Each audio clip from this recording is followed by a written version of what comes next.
Hey there, beautiful people. Mom and Dad immigrated to New York in 1970 from Hong Kong for a better life. With only $500 in their pockets, they found an amazing apartment on Valentine's Avenue in the Bronx. Little did they know, Valentine's Avenue was also known as the heroin district. During that time, New York City was just like plagued with crime, drugs, and violence. I remember as a 7-year-old, born and raised in the Bronx during the early 80s, the lobby of our building was like a fucking zoo. Yeah, chock full of shit and puke, and the smell made me nauseous every day. I felt like I was just reliving the bubonic plague of the Middle Ages. And ironically, it reminded me of a song by the punk band Fear. I love living in the city. Not. As soon as we walked into the apartment and Mom and Dad locked the doors, my parents rarely let me outside to play. Growing up, I felt sheltered and alone because there were no kids my age to be around in the building, and we were literally the only Chinese family in a predominantly black and Hispanic neighborhood. Yo, we stood out. Like a yellow box of Whitman's assorted chocolates. Not the chewy ones or crunchy ones. And I would spend all my time staring outside the window from our second floor apartment or watching TV in our living room. Outside, I would always see the older kids hanging out by the stoop, looking mad dope, with their dark blue Levi jeans, 501 button-downs, high-top ponies, members-only jackets, smoking blunts, and drinking 40 ounces of apple juice called Crazy Horse. And I was like, whoa, what a cool name for apple juice, Crazy Horse.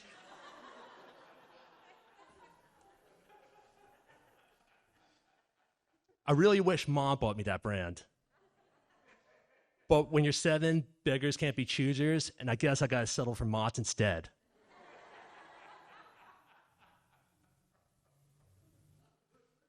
I know you like Mott's. And I wanted to be just like them, the Jackson 5. But unfortunately, it wasn't as simple as ABC and counting to 3. And I begged Mom and Dad to let me hang out with them. But like a broken record, they were like, no good, stay home, watch TV. And that's what I did. I sat around and I watched TV. And one of my favorite TV shows growing up was High Feather.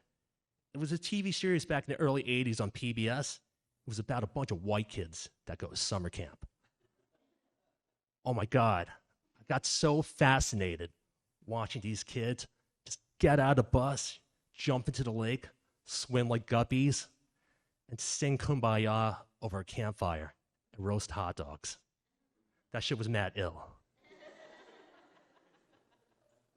And I wanted to be just like them.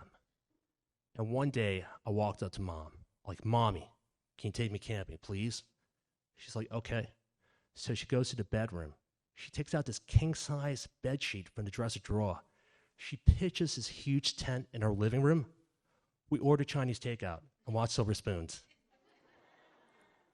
One day, I walked up to Dad. I'm like, Daddy, can you take me fishing, please? He's like, okay. We walk into the bathroom. He fills up the bathtub with water. He takes his can of sardines and dumps it in there.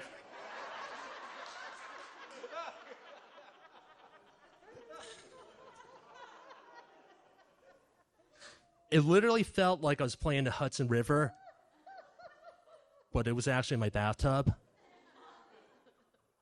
Mom and Dad provided me a fun and safe space, but honestly, I felt like my life was in a fishbowl compared to what was happening on the outside. And one night, things turned for the worse.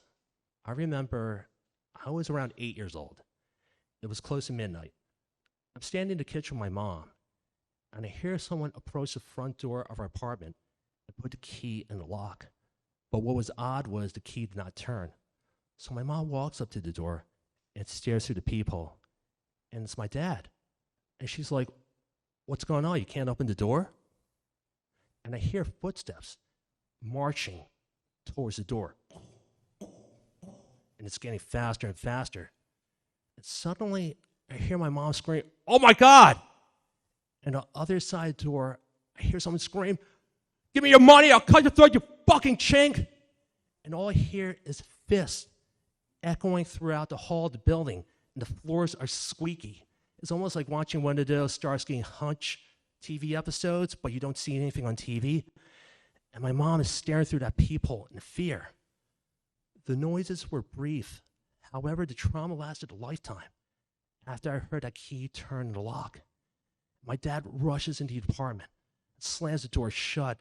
He's trembling. He's out of breath. His white button-down shirt is ripped, untucked, and is covered in dirt.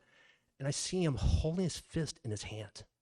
And I could see the blood dripping throughout the knuckles of his fingers onto the kitchen floor. It's bright red and glossy. And I stand there and stare at it. It's a lot to process for an 8-year-old, especially after his bedtime.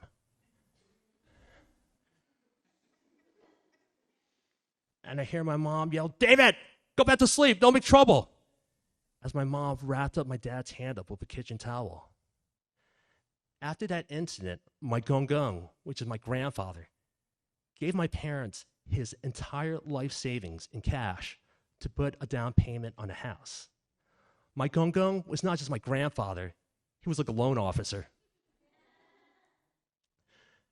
And we moved to a predominantly white neighborhood called Pelham Parkway in the Bronx. My parents bought a house with a backyard surrounded by trees, and I had my own room. Although I wasn't living large like Ricky Schroeder and Silver Spoons, it was sure a picture-perfect dream that came true. My mom and dad were not just my parents. They were like my guardian angels that protected me from crime, drugs, and violence. Nowadays, when I listen to "I Love Living in the City" by Fear, I actually have a reason. Because my dad, who was 85 years old, passed away 2 weeks ago on Labor Day. And now my mom, she's 75, a widow, and all alone. I had to step in and become her guardian angel. Thank you.